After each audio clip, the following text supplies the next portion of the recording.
আমরা তখন কোথায় ছিলাম? কি মায়েরা, আমরা তখন কোথায় ছিলাম?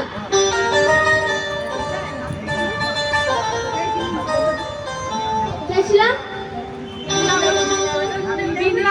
রঘুনাথপুরে।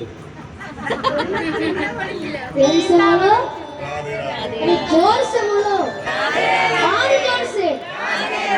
পেছনের মায়েরা হাত তুলে, সবাই যেন হাত উপরে করে। জয় জয় শ্রী রাধেশ্যাম।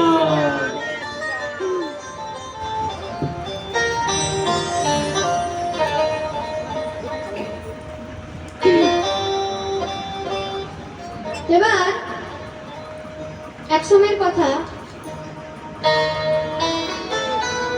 দুর্বাসা ঋষি ভগবানের দর্শন করতে বৈকুণ্ঠের মধ্যে গিয়েছে। বৈকুণ্ঠে গিয়ে ভগবান দেখলেন সামনে ব্রাহ্মণ এসছেন, কিছু তো দেওয়া উচিত। কি করলেন, নিজের গলার মধ্যে যে পারিজাতের মালাটা ছিল সেটা দুর্বাসাকে অর্পণ করলেন। এবার দুর্বাসা তো অতি প্রসন্ন হয়েছে, অতি প্রসন্নিত হয়ে হরে কৃষ্ণ কৃষ্ণ কৃষ্ণ হরে হরে, হরে রাম রাম রাম হরে হরে এই নাম করতে করতে মহা আনন্দে সেখান থেকে যাচ্ছে। রাস্তার মধ্যে দেবরাজ ইন্দ্রের সাথে সাক্ষাৎ হলো। ইন্দ্রের সাথে সাক্ষাৎ হলো তো দুর্বাসা ঋষি ভাবছে সামনে দেবরাজ এসেছেন, কিছু তো দেওয়া উচিত। তো সেই যে পারিজাতের মালাটা ছিল, খুব মন দিয়ে শুনবেন, সেই পারিজাতের মালাটাকে ইন্দ্রের গলার মধ্যে পরিয়ে দিয়েছে। এবার আস্তে আস্তে ইন্দ্র কি করেছে না, নিজের সে পারিজাতের মালাটা হাতির গলার মধ্যে পরিয়ে দিয়েছে।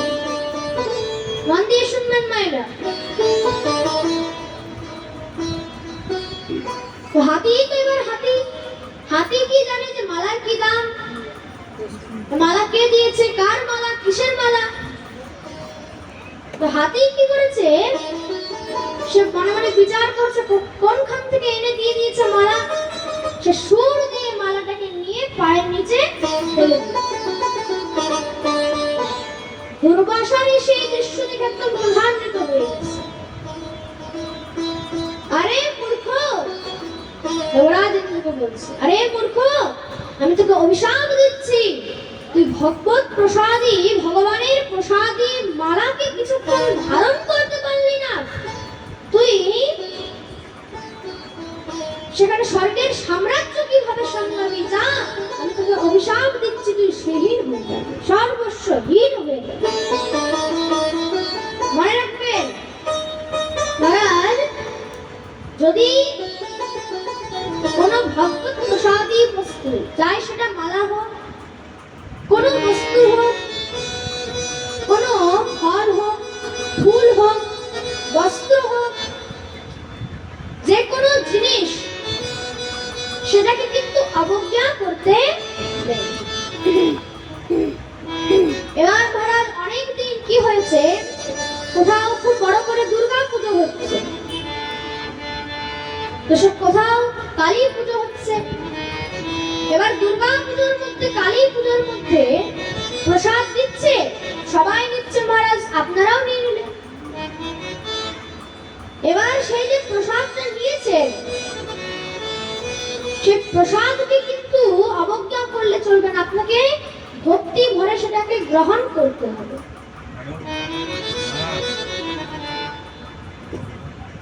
সেটাকে ভক্তি ভরে গ্রহণ করতে হবে। আর আপনি যদি সেটাকে নিয়ে কোথাও ফেলে দেন বা কাউকে দিয়ে দেন, কোনো কুকুরকে খাইয়ে দেন, কোনো বিড়ালকে খাইয়ে দেন, তখন কি হবে, আপনার দোষ হয়ে যাবে। আপনার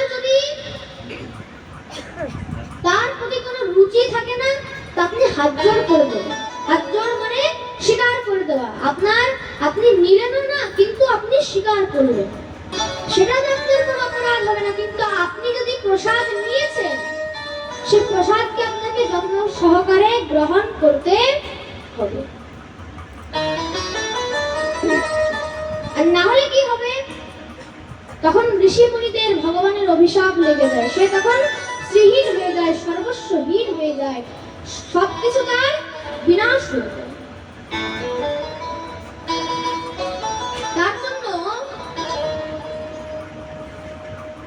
মা পার্বতী একবার ভগবানের গোবিন্দের প্রসাদ পাওয়ার জন্য, মানে কি হয়েছে, দেবাদিদেব মহাদেব মা পার্বতীকে ভগবানের প্রসাদ দিতে ভুলে গেছিল। তো মা পার্বতী এত ক্রোধান্বিত হয়ে গেছিলেন, ক্রোধান্বিত হয়ে তাকে অভিশাপ দিয়ে দিলেন, আরে তুমি আমাকে ভগবানের প্রসাদ থেকে তুমি আমাকে বঞ্চিত করেছো, দাও আমি তোমাকে অভিশাপ দিচ্ছি, আজ থেকে তোমার উচ্ছিষ্ট যে গ্রহণ করবে সে পরের জন্মে কুকুর হয়ে জন্ম গ্রহণ করবে। মানে এত বড় জিনিস, ভগবানের প্রসাদের কি মহিমা দেখুন। কিন্তু তখন ভগবান মা পার্বতীকে বোঝালেন। আর তখন থেকেই আপনারা যদি জগন্নাথ যান, সেখানে দেখবেন জগন্নাথের মন্দিরের সামনে বিমলা দেবীর একটা মন্দির রয়েছে। কি হয় না, প্রথমে জগন্নাথ দেবকে প্রসাদ ভোগ লাগানো হয়, তারপর সেই ভোগ বিমলা দেবীর কাছে আনা হয়, তারপর সেই প্রসাদকে সব ভক্তগণ পায়। বলিয়ে বিমলা मैया की ভগবানের প্রসাদী, ভগবত প্রসাদী বস্তুর কি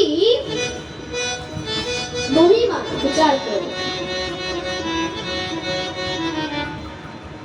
এবং এখানে বলছে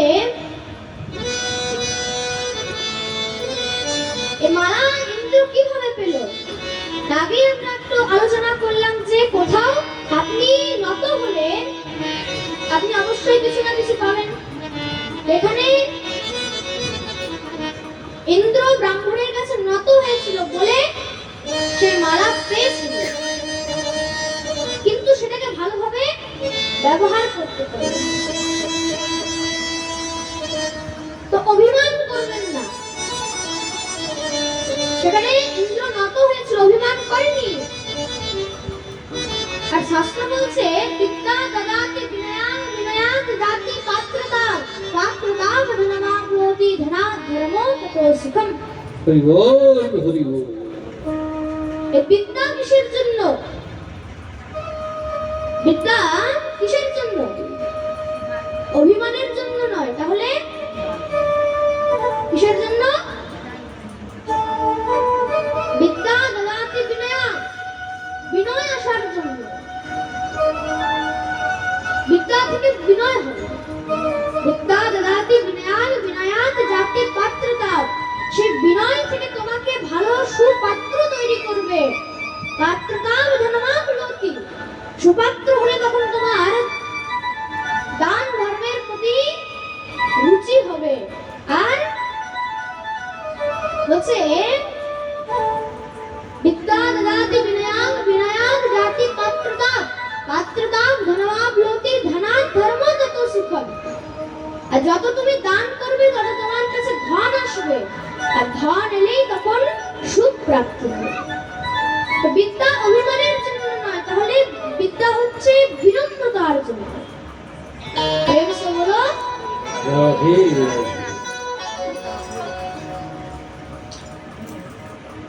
এবার অভিশাপ দিয়ে দিয়েছে। এদিকে কি হয়েছে, দত্তগুরু শুক্রাচার্য খবর পেয়েছে। সব দত্তদেরকে বললেন যা আক্রমণ করে দাও। কেন? এখন বৈষ্ণব ব্রাহ্মণের অভিশাপ লেগেছে, সর্বস্বহীন হয়ে যাবে তারা। যাও তাদের প্রতি আক্রমণ করে দাও। আক্রমণ করে দিয়েছে। সব দেবতারা পরাজিত হয়ে ভগবানের কাছে এসেছে।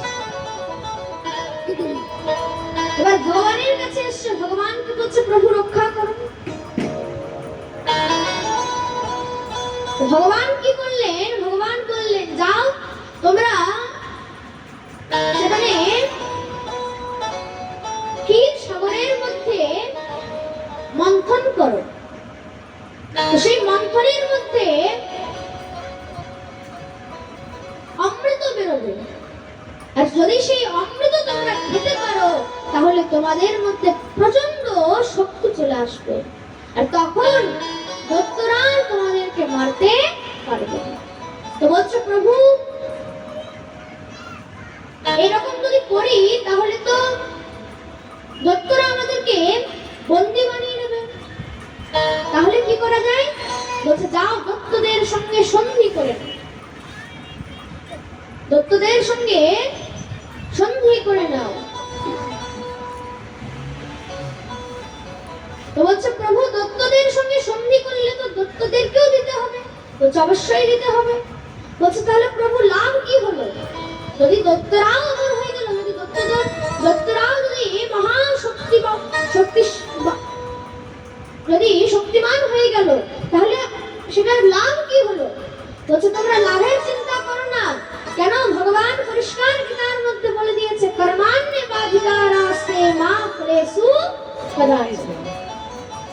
বলছে তোমরা কর্ম করে যাও, ফলের চিন্তা করো না। তার জন্য মন্থনের জন্য কি করা হলো? মন্দ্রাচল পর্বতকে কাটা হলো। এবার মন্দ্রাচল পর্বতকে সেই ক্ষীর সাগরের মধ্যে রেখে মন্থন আরম্ভ হলো। দেখতে দেখতে সেই পর্বত, মন্দ্রাচল পর্বত, সেখানে যেহেতু মাটির উপর রাখা হয়েছিল, তো আস্তে আস্তে মাটির দিকে নেমে যাচ্ছে। সব দেবতারা চিন্তিত হয়ে ভগবানের কাছে গেল। ভগবান বলছে চিন্তার কোনো কারণ নেই, আমি আছি, যাও তোমরা মন্থন করো। ভগবান কুর্মরূপ ধারণ করে মন্দ্রাচল পর্বতকে নিজের পিঠের উপর বসালেন। এবার আবার মন্থন আরম্ভ হয়েছে। দেখতে দেখতে সেখান থেকে হলাহল বিষ বেরিয়েছে। কি বেরিয়েছে? বলে বলুন। বিষ বেরিয়েছে। কি বিষ? হলাহল বিষ। সে বিষের কি জ্বালা, সব মহারাজ দেবতারা দৈত্যরা সব পালিয়ে গেছে। ভগবানের কাছে গিয়ে ভগবানকে বলছে প্রভু মন্থনের মধ্যে একটা হলাহল বিষ বেরিয়েছে, সেই বিষের জ্বালা আমরা সহ্য করতে পারছি, আপনি কিছু করুন। তো ভগবান বলছেন দেখো ভাই, আমি হচ্ছে মাখন মিশ্রি খাওয়া লোক, এই বিষের ডিপার্টমেন্ট একজন আলাদা দেখে। কে? দেবাদিদেব মহাদেব। সবাই মহাদেবের কাছে গিয়েছে, মহাদেবের কাছে স্তুতিও করেছে। মহাদেব অতি প্রসন্ন হয়ে কি করলেন? সে হলাহল বিষকে নিজের অঞ্জলির মধ্যে ধারণ করে রাখলেন। কেন? ভেতরে প্রবেশ হতে দেয়নি। কেন না ভেতরে তার নিজের মন গোবিন্দ রয়েছে, আর সেই বিষ যদি ভগবানকে স্পর্শ করে তার তো কষ্ট হবে। অঞ্জলির মধ্যে ধারণ করলেন, কণ্ঠের মধ্যে ধারণ করলেন, তো বিষের প্রভাবে কণ্ঠ নীল হয়ে গেল। একটা মহাদেবের একটা নাম হয়ে গেল নীলকণ্ঠ। বলিয়ে নীলকণ্ঠ ভগবান কি।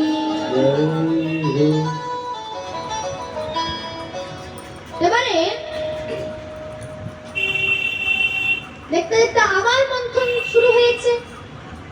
মন্থন হতে হতে কি হলো? সেখান থেকে কামধেনু গাভী বেরিয়েছে। সেই গাভীকে ঋষিরা নিজের কাছে রেখেছে। উচ্চশ্রবা ঘোড়া বেরিয়েছে। উচ্চশ্রবা ঘোড়াকে রাজা বলি নিজের কাছে ডাকলেন। আর সেখান থেকে পারিজাতের বৃক্ষ বেরিয়েছে। পারিজাতের বৃক্ষকে স্বর্গের মধ্যে রাখা হয়েছে। খুব সুন্দর অপ্সরাগণ বেরিয়েছে। অপ্সরাগণ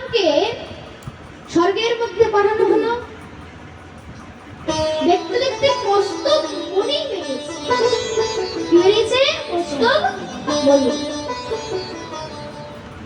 কৌস্তুভ মণিকে ভগবান শ্রী বিষ্ণু নিজের বক্ষের মধ্যে বক্ষস্থলে ধারণ করলেন।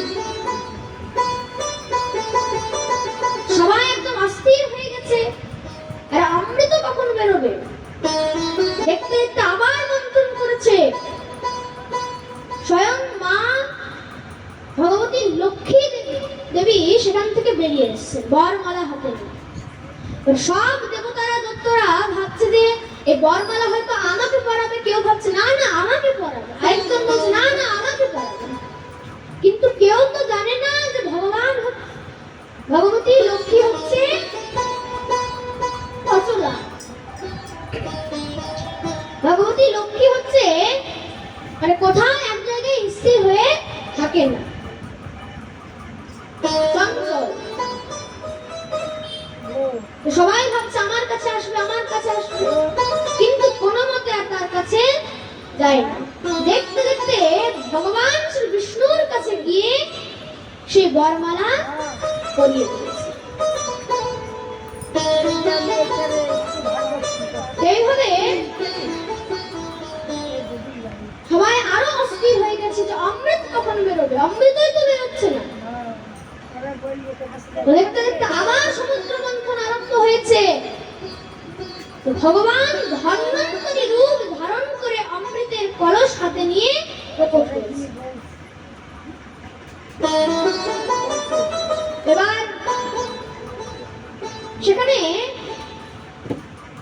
যেদিন আবির্ভাব হয়েছিল ধন্বন্তরী ভগবান, সেটাকেই কিন্তু ধনতেরাস বলা হয় বা ধনত্রয়োদশীও বলা হয়। এবার অসুরদের মধ্যে এক খুব চালাক অসুর ছিল, নাম হচ্ছে রাহু। এই রাহু হচ্ছে আবার হিরণ্যকশিপুর ভাগ্নে। কেউ ফোনটা বাড়ি দেবো, এত ফোনে ব্যস্ত সব মনে কি বলবো। কয়েকটা লোক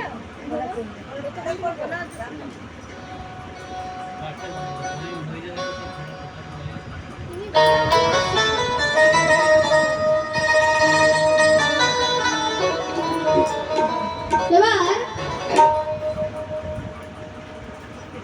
সে রাহু কি করেছে, অমৃতের কলস ধন্বন্তরী ভগবানের হাত থেকে ছিনিয়ে নিয়ে পালিয়ে গেছে। এবার সব দেবতারা ভগবানের কাছে গিয়েছে। ভগবান কি বলছে, প্রভু এবার কি করা যায়? বলছে দেখো, সংসারের মধ্যে মানুষের কাছে অনেক কিছুই আছে, ধন সম্পত্তি সবকিছুই আছে, কিন্তু সে ধন সম্পত্তি আমার কৃপা ছাড়া তারা কিন্তু ভোগ করতে পারবে, তারা ভোগ করতে পারবে না। তাহলে সে অসুরদের মধ্যেও ঝঞ্ঝট লেগে গেছে যে আমি আগে খাবো, অহম পূর্বম অহম পূর্বম। সবাই বলছে আমি আগে খাবো আমি আগে খাবো। তখন ভগবান মোহিনী রূপ ধারণ করে এখন মোহন হয়ে গেছে মোহিনী। বলে মোহিনী ভগবান কি। মোহিনী ভগবানকে দেখে সবার মনে একদম মোহ উৎপন্ন হয়ে গেছে। সব দত্তরা বলছে, ও দেবী,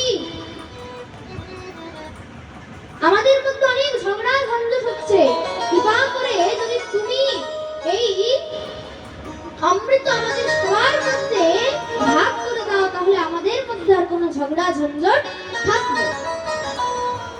তো মোহিনী ভগবান বলছে, আচ্ছা তোমরা আমার প্রতি বিশ্বাস কি করে করলে? বলছে না না, আমাদের সম্পূর্ণ বিশ্বাস রয়েছে, তোমাকে দেখে কোনো কুলবতী কন্যা মনে হচ্ছে, আমাদের বিশ্বাস রয়েছে। তো তখন মোহিনী ভগবান বলছে, দেখো আমার রূপের উপর তোমরা যেও না। কেন? जो दिखता है वो होता नहीं, जो होता है वो दिखता नहीं। प्रेम से बोलो राधे।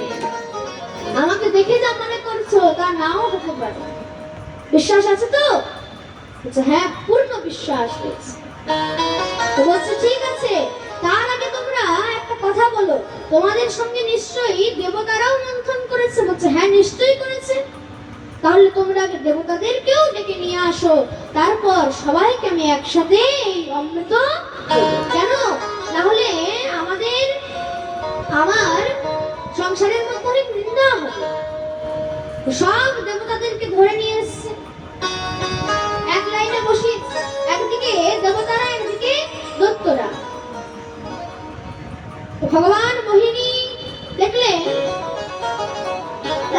যদি দৈত্যদেরকে অমৃত খাইয়ে দিই তাহলে তো সাপকে দুধ খাওয়ানোর মতো হয়ে যাচ্ছে। সাপকে যদি দুধ খাওয়ায় তার বিষ বাড়ে না কমে? বাড়ে। তাহলে অমৃত যদি এই দৈত্যদেরকে খাইয়ে দিই তাহলে দৈত্যদের শক্তি তো আরো বেড়ে যাবে। তাহলে দেবতাদের লাইন থেকে আগে শুরু করবে। এবার শুরু করেছে, সেখানে এক দৈত্য বলছে আরে দেবতাদেরকে তো আরম্ভ করে দিয়েছে, আমাদেরকে দিচ্ছে নাকি? তো আরেক দেবতা বলছে আরে দাঁড়া দাঁড়া, এই যে আরেক দৈত্য কি বলছে যে উপরে হালকা হালকা গুলো দেবতাদেরকে দিচ্ছে আর নিচের গাঢ় গাঢ় গুলো আমাদেরকে দেবে। ভগবান মনে মনে বলছে আরে দাঁড়া দাঁড়া, তোদেরকে আরো ভালো করে দিচ্ছি গাঢ় গাঢ় গুলো। এবার সেখানে রাহু বসেছিল। রাহু খুব চালাক, সে ভাবছে যদি গাঢ় গাঢ় পাওয়ার চিন্তায় যদি আর এক ফোঁটাও না পায়, সে কি করেছে দেবতাদের রূপ ধারণ করে সেখানে বসে গিয়েছে দেবতাদের লাইনে। এবার মহারাজ সূর্য আর চন্দ্রের মাঝে বসে গেছে, চন্দ্রমাকে দিয়েছে, এবার সেই অসুরকেও দিয়েছে। এবার যখন সূর্যকে দিতে যাচ্ছে সূর্য তো হু হু হু করছে। আরে কি হলো? এটা অসুর। সঙ্গে সঙ্গে ভগবান একদম বিষ্ণু রূপ ধারণ করে সেখানেই সুদর্শন চক্র আহ্বান করে সেখানে রাহুর মস্তককে ছেদন করে দিল। কিন্তু যেহেতু সে ততক্ষণে অমৃত পান করে নিয়েছিল, অমৃত গলার মধ্যে চলে গেছিল, পেটেও চলে গেছিল, তার জন্য সে আর মরল না। তাহলে উপরের দিকটা হয়ে গেল কি রাহু আর নিচের দিকটা কেতু। তো ওই যে সূর্য আর চন্দ্রমা মিলে বলে দিয়েছিল যেটা হচ্ছে অসুর, তো রাহু কেতু সবসময় তাদেরকে গ্রাস করার ইচ্ছা থাকে, তাদেরকে গ্রহণ করে নিতে চায়। আর সেটাই পরবর্তীকালে সূর্য গ্রহণ চন্দ্র গ্রহণ হতে লাগলো। বলে ভক্তবৎসল ভগবান কি। আসুন আমরা কিছু একটা ভজন দিয়ে একটু আনন্দ নিই, তারপরে আবার কথার মধ্যে প্রবেশ করব।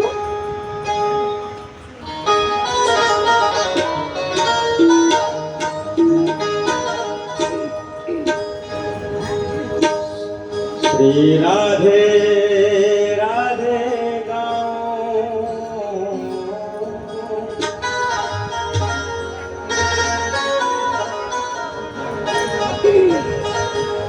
मैं श्यामा श्यामा गाओ,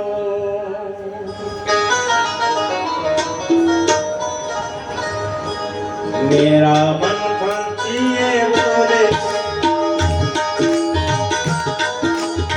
मेरा मन पंछिए बोले उड़ वृंदावन जाओ, ब्रज के पावन गलियों राधे राधे गाओ, राधे राधे गाओ, मैं श्यामा श्यामा गाओ, राधे राधे गाओ, श्यामा श्यामा गाओ, मेरा मन पंछिए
ठाकुर के रात मचने वाला और मुकुट के अंबर सोए गल में जलते वाला कोई मेरे ठाकुर के रात मचने वाला मांग बिहारी गिरधारी कोई कहे नंद को लाला मांग बिहारी गिरधारी कोई कहे नंद को लाला प्यार चले पे बलिहारी सब मिल के गोपी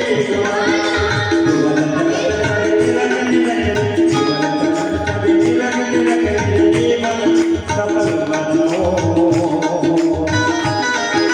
ब्रज के पावन करियो राधे राधे राम मैं राधे राधे राम मैं श्यामा श्याम राम मैं राधे राधे राम मैं श्यामा श्याम राम मेरा मन बच्चिए बोले उड़ वृंदावन जाओ मेरा मन बच्चिए बोले उड़ वृंदावन जाओ ब्रज के पावन करियो राधे राधे राम मैं राधे राधे राम मैं श्यामा श्याम राम मैं राधे राधे राम मैं श्यामा श्याम राम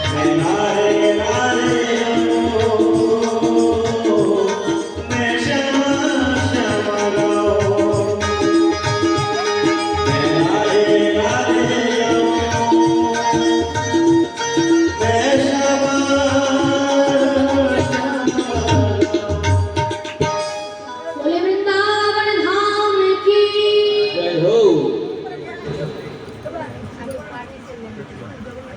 यश राधे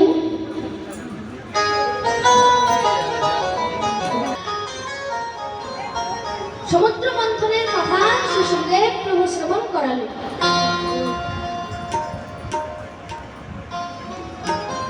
দত্তরা তো খুব আনন্দে রয়েছে, ক্ষমা করবেন দেবতারা খুব আনন্দে রয়েছে। মহারাজ অপ্সরাদের সঙ্গে নৃত্যতে একদম আনন্দ করছে, মদিরা পানের মধ্যে ব্যস্ত হয়ে লেগে রয়েছে। ভগবানকে তারা এখন ভুলে গেছে। আর শ্রী সুখদেব প্রভু বর্ণন করছেন, যে করে হরির চিন্তা হরি করে তার চিন্তা। তো তারা এখন ভগবানকে ভুলে গেছে, তো ভগবানও তাদেরকে ভুলে গেছে। সেই যে দত্তদেরকে মেরেছিল ভগবান, তো দত্তগুরু শুক্রাচার্য আস্তে মায়েরা সে দত্তগুরু শুক্রাচার্য কি করলেন না, মৃত সঞ্জীবনী বিদ্যা দ্বারা তাদেরকে আবার সব পুনর্জীবিত করলেন। এবার খুব বড় একটা বিশ্বজিৎ যজ্ঞ করেছে, পুরো বিশ্বকে জয় করার যজ্ঞ করেছে। খুব করে মহারাজ দান ধর্ম করেছে। এবার দান ধর্ম করে দত্তগুরু শুক্রাচার্য বলছে, যাও এবার তোমরা দেবতাদের প্রতি আক্রমণ করে দাও। কেন? তারা এখন ভগবানকে ভুলে গেছে, তো ভগবানও তাদেরকে ভুলে গেছে। সবাই মিলে আক্রমণ করে দিয়েছে।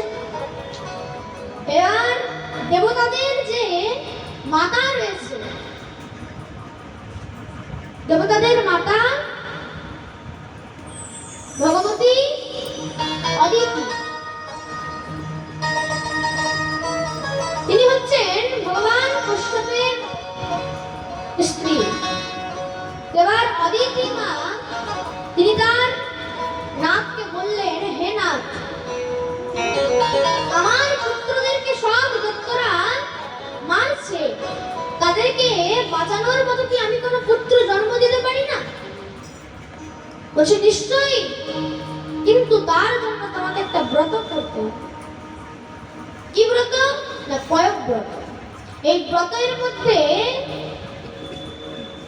পুরো দিন তোমাকে শুধু দুধ খেয়ে ব্রত করতে হবে।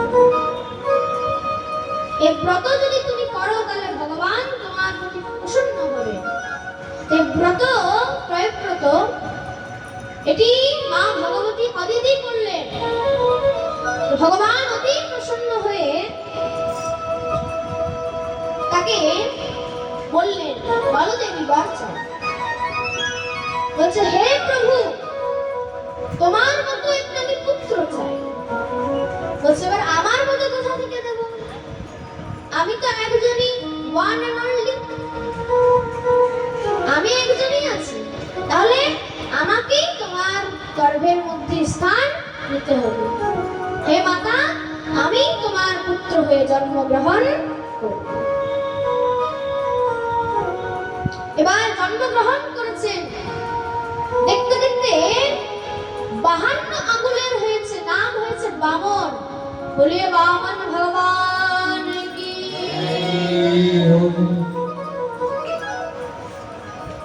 এবার বামন ভগবানের জাতকর্ম সংস্কার হয়েছে। এবার ভিক্ষা করতে বেরিয়েছে। ভিক্ষা করতে কোথায় বেরিয়েছে? রাজা বলির দুয়ারে। রাজা বলির দুয়ারে ভিক্ষা করছে। ভিক্ষাম দেহি, ভিক্ষাম দেহি, ভিক্ষাম দেহি। কেউ আছেন বাড়ির মধ্যে? আমাকে কিছু ভিক্ষা দেন। এবার মহাবিষ্ণুজির যজ্ঞ চলছে তো।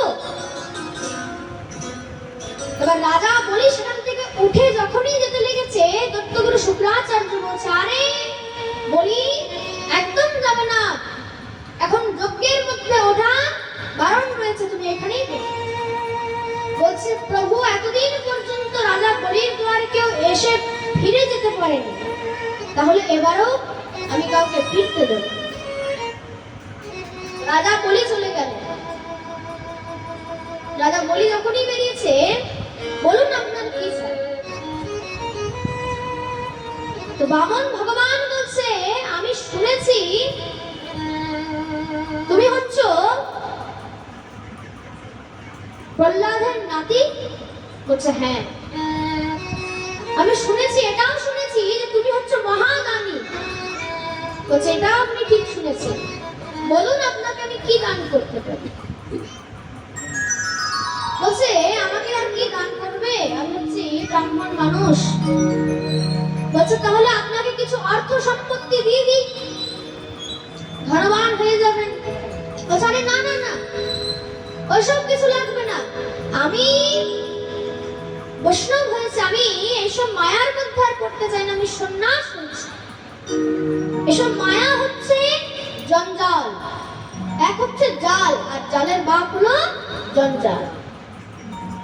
তো জালে কে ফাঁসে? বলছে, জালে পাখি ফাঁসে, আর জঞ্জালে মানুষ ফাঁসে। প্রেম সে বলো রাধে রাধে। তাহলে এই মায়া হচ্ছে জাল, সংসার হলো জাল, জঞ্জাল। তো এর মধ্যে ফেসে কোনো লাভ হবে না। তাহলে বলছে, আমি তো একা মানুষ, আমার এসব ধন সম্পত্তি কি লাভ? তো চাচা,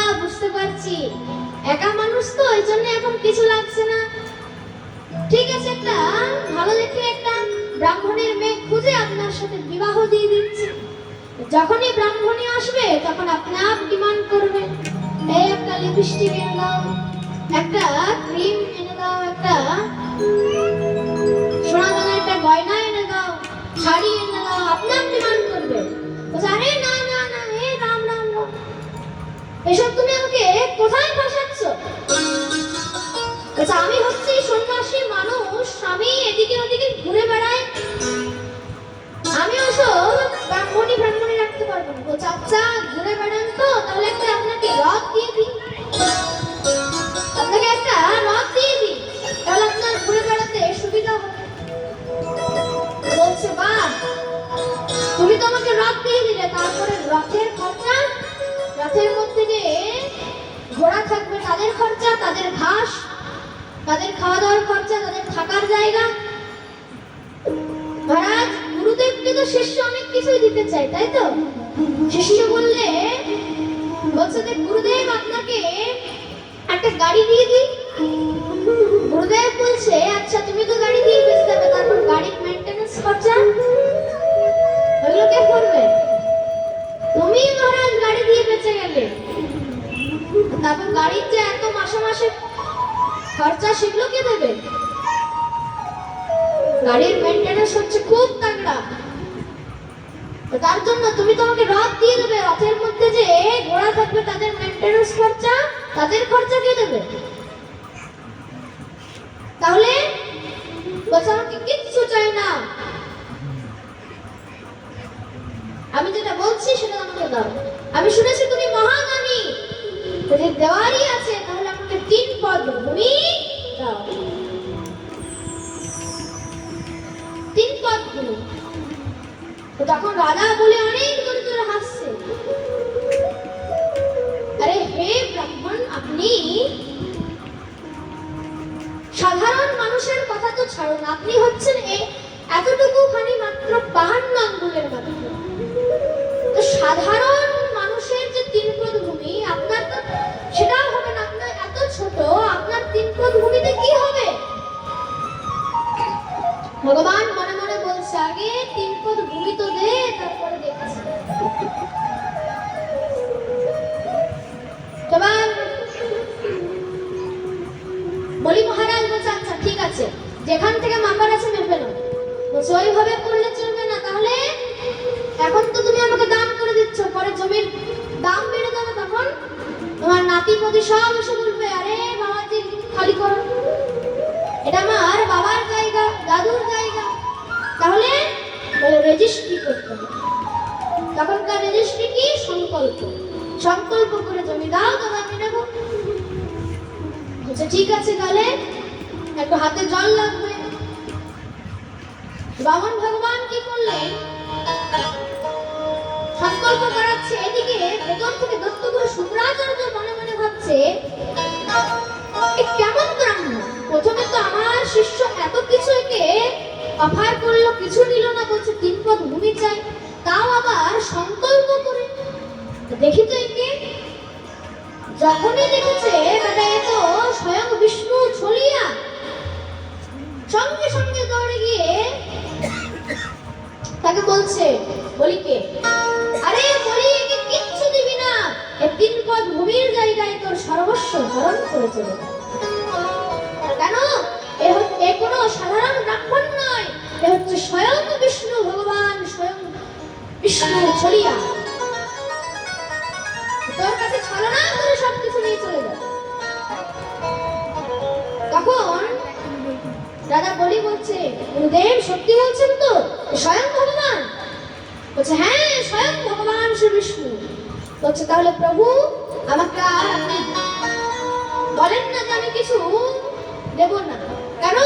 যে ভগবানের দুয়ারে সবাই চাইতে যায়, সেই ভগবান আজকে বলির দুয়ারে এসছে, দরকার হলে আমি আমার নিজের সর্বস্ব কিছু দিয়ে দেব। এবার সর্বস্ব দিয়ে দিলে তো গুরুর দক্ষিণা কোথায় পাবে? গুরু তার দক্ষিণা পাবে না, তার মন খারাপ হয়ে গেল, মেজাজ গরম হয়ে গেছে। আচ্ছা গুরুর অবজ্ঞা করবি? তুই গুরুর অবজ্ঞা করছিস, ডান অভিশাপ দিয়ে দিচ্ছিস, শহীদ হয়ে যাবে। গুরুর মনে হিংসা চলে এসছে, যদি শিষ্য সবকিছু দিয়ে দেয় তাহলে আমার পয়সা কে দেবে? তো সে কি করেছে, ওই যে কুমণ্ডলটা আছে, কুমণ্ডলের ওইখানে গিয়ে ছোট্ট করে বসে যাচ্ছে, বাইরে থেকে ভেতর থেকে দেখছে যে কি হচ্ছে বাইরে। এবার যখন জল দিতে যাচ্ছে, দেখছে জল আর বেরোচ্ছে না, তো বলিকে বলছে, আচ্ছা বলি মনে হয় কিছু আটকে গেছে। বলে, কি আটকেছে? বলছে, হয়তো কোনো কীট পতঙ্গ আটকে গেছে, তাহলে এটাকে পরিষ্কার করে দিই। নিজের যে আসনটা ছিল, কুশের আসন, তো সেখান থেকে একটা কুশ বের করে, আর সেই যে কুমণ্ডলের ভেতরে যখনই পেরেছে, ওখানে তো শুক্রাচার্য সূক্ষ্ম রূপ ধারণ করে বসেছিল, যখনই পেরেছে শুক্রাচার্যের একটা টিউবলাইট সেখানেই ব্লাস্ট, সে হলো রাধে রাধে। যখনই চোখ কানা করে দিয়েছে, সে চোখ ধরে ধরে বাইরে বেরিয়েছে, আরে তুই আমার চোখ কানা করে দিলি, চোখ কানা করে দিলি। বলছে, ভাই রাগারাগি করে যখন চলে গেছিল আর ভেতরে ঢোকার কি দরকার ছিল? বলছে, আমি ভাবলাম যদি ঢুকি তাহলে দান ধর্মার কিছু হবে না। ভগবান বলছেন, দেখো শুক্রাচার্য, তুমি আমাকে দান ধর্মে করতে গেছিলে মানা, তাই আমি তোমাকে করে দিলাম দানা। প্রেম সে বলো, জোর সে বলো, ওরা হাত উপরে করে, জয় জয় শ্রী রাধে শ্যাম। তার জন্য সংসারের মধ্যে যে দান ধর্ম করতে মানা করবে, ভগবান তাকে এইভাবেই কানা করে। তার জন্য ভগবান যদি তোমাকে দিয়েছে তাহলে সেটা দান করো। তোমার খিদা পেয়েছে 4টা রুটি, ভগবান তোমাকে 40টা রুটি দিয়েছে, তাহলে কি তোমাকে সেই আলাদা রুটিগুলো জীবের সেবায় লাগাতে হবে। তুমি যদি বলো যে আমি একাই 40টা হজম করবো, কখনোই সম্ভব। তার জন্য ভগবান যদি তোমাকে কিছু দিয়েছে তাহলে সেটা দান করো। এক খুব কঞ্জুস ব্যক্তি ছিল, খুব ভালো প্রসঙ্গ, মন দিয়ে শুনবে। বাইরে তো যাবেন না, যাবেন না। এক কঞ্জুস ব্যক্তি ছিল, এবার সে এত কঞ্জুস ছিল কখনো 1 পয়সা দান করেনি। সে ভয়ে গঙ্গায় স্নান করতে যেত না, কেন?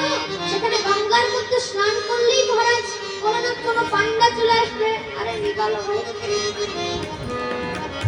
তখন পান্ডা চলে আসবে, পূজারি চলে আসবে, বলবে টাকা দাও। ওই জন্য ভয়ে গঙ্গা পর্যন্ত স্নান করতো না, এত কঞ্জুস ছিল। একবার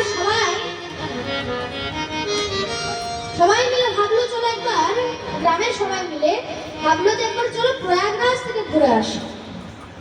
সবাই সেই কঞ্জুস ব্যক্তিটাকে বললো, আচ্ছা চলো একবার সবাই প্রয়াগরাজ থেকে ঘুরে আসি, এমনিতে তো কখনো গঙ্গা স্নান করো না, এবার গঙ্গাও স্নান হয়ে যাবে। তোরা তার স্ত্রীও বললো ঠিক আছে যাও। তো সেই কঞ্জুস ব্যক্তি একদম লুকিয়ে লুকিয়ে গেল, কাউকে বলেনি। সেখানে প্রয়াগরাজের মধ্যে গিয়ে দেখছে তখন মাঘ মাস চলছে। এবার মাঘ মাসে এমনিতেই মহারাজ প্রয়াগরাজে ভিড় থাকে, দেখছে কোথায় ফাঁকা আছে, কোথায় ফাঁকা আছে, কেন যেখানে ফাঁকা থাকবে সেখানে পান্ডাও নেই, চুপচাপ মহারাজ স্নান করে বেরিয়ে যাবে, কোনো পয়সা লাগবে না। এত কঞ্জুস ব্যক্তি। মন দিয়ে শুনুন। এবার যখন দেখতে দেখতে একদম শ্মশান ঘাটে এসে পৌঁছেছে, দেখছে হ্যাঁ এইখানে কেউ নেই, এখানে স্নান করবো, চলে যাবো। এবার একদম আস্তে আস্তে একদম আরাম করে সেখানে স্নান করছে মহারাজ, স্নান করছে, ডুবকি লাগিয়েছে, আবার যখন উঠেছে, এবার শ্মশান ঘাটে কে থাকে? কে থাকে বলো? দেওয়াল দেব, মহাদেব। মহাদেব ভাবলেন চলো একটু এর সাথে খেলা খেলা যায়। মহাদেবই আজকে নিজে পূজারি হয়ে চলে এসেছে। যখনই ডুব লাগিয়ে উঠেছে, মহাদেব বলছে চলো ভাই দাও, স্নান হয়ে গেছে, এবার দাও আমাকে দিয়ে পূজা করাও।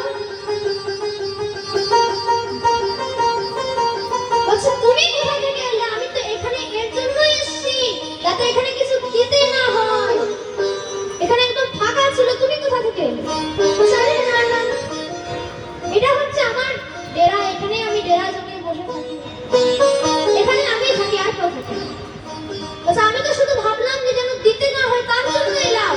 বলছে না না না, এখানে দিতেই হয়, এটা শ্মশান ঘাট, এখান থেকে বেঁচে তো কেউ যায় না, এখানে দিতেই হয়, কোনো উপায় নেই। বলছে সে কঞ্জুস ব্যক্তি বলছে আচ্ছা কত নেবে বলো। খুব মহারাজ ধনী ব্যক্তি ছিল কিন্তু খুব কঞ্জুস ব্যক্তি ছিল, 1 পয়সা দান করত না। বলছে কত নেবে বলো। দেওয়ালদেব মহাদেব বলছে আচ্ছা আমি তো এমনিতে কোনো লোভী নই, তোমার যত ইচ্ছা তুমি দাও, তুমি কত দেবে বলো। কঞ্জুস ব্যক্তি বলছে 1 পয়সা দেবে, আমাকে 1 পয়সা দেবে। বলছে ঠিক আছে দাও। বলছে এখন না, উধার 1 পয়সা দেবে, তাও আমার ধারে। প্রেম সে বলো রাধে। কি কঞ্জুস ব্যক্তি ভাবো। এবার বলছে ঠিক আছে তাহলে নোটিশ বানাও, অমুক বাড়ি অমুক জায়গা অমুক গলি। মহারাজ বলছে ফোন নাম্বার বলো। বলছে না ফোন নাম্বার নেই, ফোন রাখি না, ফোন নেই আমার। বলছে ঠিক আছে। এবার সে তো শুধু বাহানা মারছিল কি করে আমি বেঁচে যাই। সে যখনই ঘরে গেছে, এবার দেবাদিদেব মহাদেব তো স্বয়ং মহাদেব, সেও পেছনে পেছনে ঘরের মধ্যে চলে এসেছে। এবার সে ফটফট করছে, যারে বাড়িতে কেউ আছো? তো তার স্ত্রী বেরিয়ে এসছে। বলছে আচ্ছা অমুক ব্যক্তি আছেন, আমার 1 পয়সা উধার ছিল। বলছে হ্যাঁ হ্যাঁ আছে। বলছে একটু ডেকে দেন। যখনই কঞ্জুস ব্যক্তির কাছে গিয়েছে বলছে আরে শুনছো, তোমার কাছে কোন মহারাজ এসছে, বলছে যে 1 পয়সা ধার আছে, একটু দিয়ে দাও। বলছে আরে এখানেও চলে এসছে। বলছে তুমি বলে দাও সে বাড়িতে নেই, দাও দাও দাও দাও। বলছে কিন্তু আমি তো এখনই বলে এসেছি যে বাড়িতে আছি। আরে বলে দেবে ভুলে গেছি, আমি একটু ভুলে ফেললাম, দাও দাও। চলে গেছে। বলছে আচ্ছা অমুক ব্যক্তি এখন বাড়িতে নেই। আচ্ছা ঠিক আছে কোনো ব্যাপার নেই, আমার তো কেউ নেই, এখানেই বসছি, কিছু খাবার টাবার বানিয়েছো সেগুলোই দাও একটু খাই, আমার তো কেউ নেই, অপেক্ষা শুধু এখানেই বসে থাকি। এবার সে দৌড়ে তার কাছে গেছে, সে ব্যক্তির কাছে। বলছে আচ্ছা আপনি 1 পয়সা দেবেন না বলে সে এখন খাওয়ার কথাও বলছে, থাকবে তার সাথে খাবেও। আর আচ্ছা তুমি বলে দাও তার শরীর খারাপ হয়েছে, দাও দাও দাও। চলে গেছে। বলছে অমুক ব্যক্তির শরীর খারাপ হয়েছে। শরীর খারাপ হয়েছে, আমি একজন চিকিৎসক, আমি তাড়াতাড়ি যাচ্ছি, এখনই চিকিৎসা করবো। সে আবার ফিরে এসছে ব্যক্তির কাছে। বলছে সে একজন চিকিৎসা করবে, সে একজন চিকিৎসক। বলছে না না, তার কাছে 1 পয়সা উধার হয়েছে, এখন চিকিৎসা করবে, তাতে এখন কত পয়সা নিয়ে নেবে, কত টাকা নেবে, তাকে দিয়ে আমি চিকিৎসা করাবো। আচ্ছা তুমি বলে দাও, তুমি বলে দাও সে এখন মরে গেছে, তুমি বলে দাও সে মরে গেছে। না না এটা খুব বড় অপরাধ, তুমি বেঁচে আছো, আমি কি করে বলে দিই সে মরে গেছে। আরে না না তুমি তাড়াতাড়ি করে বলে দাও। আচ্ছা ঠিক আছে, কিছুক্ষণ এখন শ্বাস বন্ধ করে এখানে শুয়ে থাকো, আমি বলে আসছি। কি কঞ্জুস ব্যক্তি হবো। গিয়েছে মহাদেবকে বলছে আচ্ছা সে তার খুব শরীর খারাপ ছিল, কিন্তু কিভাবে কি জানি সে মারা গেল। সে মারা গেছে, বাহ বাহ বাহ, তাহলে সব গ্রামবাসীকে জানা করেছে, আরে অমুক ব্যক্তি মারা গেছে, জলদি আসো জলদি আসো। মহারাজ খাট রেডি করেছে, তাকে বসিয়েছে, সে এখনো বেঁচে আছে, শুধু শ্বাস বন্ধ করে একটু একটু হালকা হালকা শ্বাস নিচ্ছে। এবার সব গ্রামবাসী মিলে তাকে নিয়ে যাচ্ছে, আগে মহাদেব আছে। তার স্ত্রী বলছে আরে না না মরেনি মরেনি, সে তো মজাক করছিল। তো তখন সব মহিলারা মিলে তাকে ধরেছে, আরে জানি জানি কেউ যদি মরে যায় তখন সবাই এইরকমই বলে, তার দুঃখ প্রকাশ হয়, কি করবে, এখন তো সে মরে গেছে, আর তো কিছু করার নেই। আরে না না মরেনি, সত্যি বলছি। কিন্তু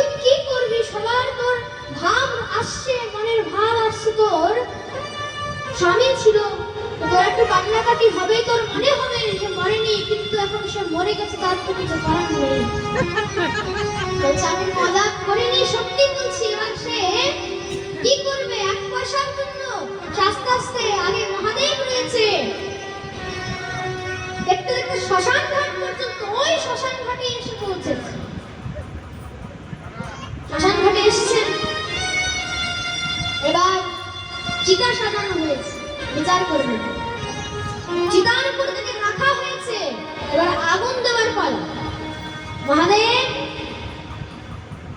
তার কানে কানে বলছে, ও যজমান, সবকিছু তো হয়ে গেল, এবার আগুন দেওয়ার পালা, এবার তো বলে দাও, এবার তো দাও 1 পয়সা। এখনো চোখ, একদম চোখ বন্ধ করে হালকা হালকা শ্বাস নিচ্ছে, এখনো কিছু বলেনি, আমি মরিনি। এবার মহাদেব তখন খুব জোরে চিৎকার করে বলছে, আরে আমি সবার ভক্তিতে প্রসন্ন হয়, কারণ আমি এই পুজোতে প্রসন্ন হয়, কিন্তু তোর আমি কঞ্জুসের মাধ্যমে তোকে প্রসন্ন হয়েছি। সে বুঝে গেলেন মহাদেব যে তুই 1 নম্বর কঞ্জুস। তার জন্য সে বলছে, আচ্ছা আমি এতদিন সবার ভক্তিতে প্রসন্ন হয়েছি, এবার তুই বল, আমি তোর কঞ্জুসে প্রসন্ন হয়েছি, তার জন্য তুই আমার কাছে বল, চা, তুই কি চাই সেটাই তুই বল। সে সঙ্গে সঙ্গে উঠে পড়ে সে বলছে, আচ্ছা কিছু চাই না মা, যে 1 পয়সা ধরেছিলে সেটাকেই ছেড়ে দাও। প্রেম সে বলল, রাধে রাধে। দেবাদেব মহাদেব বললেন, ঠিক আছে, যাও, তোমার এই 1 পয়সা ছেড়ে দিলাম। তখন থেকে দেবাদেব মহাদেব হয়ে গেলেন ভোলা ভান্ডারী। এইভাবে ভগবান তোমাকে কিছু দিয়েছে, এমন কঞ্জুসি করো না যে তোমাকে একদম শ্মশান ঘাট পর্যন্ত যেতে হবে। দান করতে হবে। দান অবশ্যই করতে হবে। আর একটা কথা মনে রাখবেন, আপনারা যে এখানে সবাই এসেছেন, কিসের জন্য এসেছেন? ভগবানের কাছে একটা ঝোলা থাকে সবসময়, মন দিয়ে শুনবেন। সেই ঝোলা কিন্তু ভগবান কখনো পরিত্যাগ করে না। খাওয়ার সময়, শোয়ার সময়, আর স্নান করার সময় কখনো সেটাকে পরিত্যাগ করে না। একবার ভগবানের সঙ্গে তো সব প্রকারেরই ভক্ত ঘুরে বেড়ায়, প্রেমিক ভক্ত, জিজ্ঞাসু ভক্ত,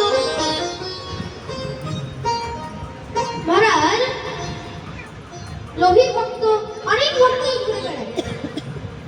একবার কোন লোভী ভক্ত ভগবানকে জিজ্ঞাসা করছেন, আচ্ছা ওগো ভগবান, এই তোমার ঝোলার মধ্যে কি হয়েছে? তুমি যে এই ঝোলাকে কখনো পরিত্যাগ করো না, তোমার ঝোলার মধ্যে কি হয়েছে? বলছে, আমার ঝোলার মধ্যে অনেক ভক্ত তো অনেক রকম জিনিস চাই, কেউ গাড়ি চায়, কেউ বাড়ি চায়, আমি এই ঝোলা থেকেই তাদেরকে সমস্ত কিছু দিয়ে দিই। সে বলছে, তাহলে তো আমার খুব মজা হবে, তাহলে আমি যা চাইবো সেটাই পেয়ে যাবো। ভগবানের কাছে চেয়েছে, প্রভু আমাকে, আমার খুব টাকা পয়সার সমস্যা রয়েছে, একটু ধন সম্পত্তি দাও। দিয়েছে। বলছে, এবার যেন মাথার উপর একটা ছায়া করে দাও, মানে একটা বাসস্থান দাও। বাসস্থান দিয়েছে। বলছে, একটু বুদ্ধি দাও। কেন? টাকা পয়সা দিয়েছো, ঘর বাড়ি দিয়েছো, কিন্তু বুদ্ধি না থাকলে টাকা পয়সা ইউজ কি করে করবো, ব্যবহার কি করে করবো? তো বুদ্ধি দিয়েছে। এবার একটু যশ দাও, খ্যাতি দাও, যেন আমি খুব ফেমাস হয়ে যাই। এবার যশ দিয়েছে, খ্যাতি দিয়েছে, বৈভব দিয়েছে,